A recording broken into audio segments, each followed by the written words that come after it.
বছর চাকরি করার পরেও রেগুলার হতে পারল না এক মহিলা। এই নজিরবিহীন ঘটনা গোমতী জেলা আরক্ষা দফতরে।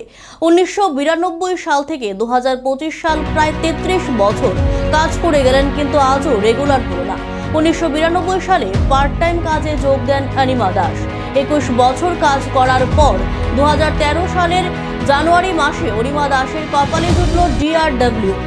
2013 সাল থেকে বর্তমান 2025 প্রায় 12 বছর অতিক্রম হতে যাচ্ছে। কাজ করে যাচ্ছেন, কিন্তু এখনো রেগুলার হতে পারেননি অনিমা দাস। বর্তমানে উদয়পুর আরকেপুর থানায় কর্মরত রয়েছেন অনিমা দাস। দীর্ঘ বছর ধরে কাজ করার পরেও গোমতী জেলাতে একমাত্র আরক্ষা দফতরের DRW অনিমা দাস। বহুবার দফতরের কাগজপত্র জমা দেওয়া হচ্ছে রেগুলার করার জন্য, কিন্তু কাজের কাজ কিছুই হচ্ছে না দফতরের তরফে।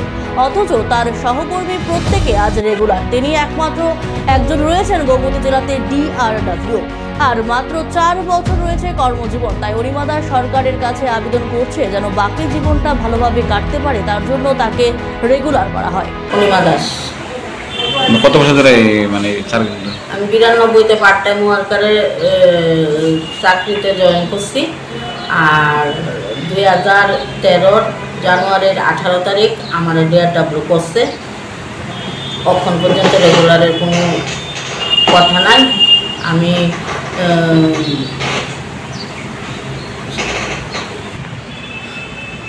আমি এই গোমতী জেলার মধ্যে একজনই আছি DRW স্টাফ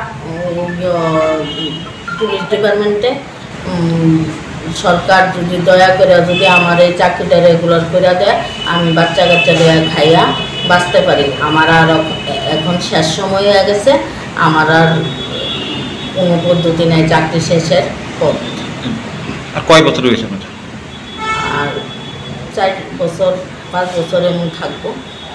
সরকার থেকে আবেদন করছেন আমরা কি যে সময়টা আছে এটা রেগুলার করার লেগা, আমি যাতে বাচ্চাদের লইয়া আমি খায়া যাতে বাচ্চা যেতাম পারি, এই আমার আবেদন। কি নাম আপনার? অনিমা দাস। বাড়ি গোকুলপুর। এখন বর্তমানে কোথায় পোস্টিং আপনার? আরকেপুর পেয়েছে। উদয়পুর রাধা সন্তান।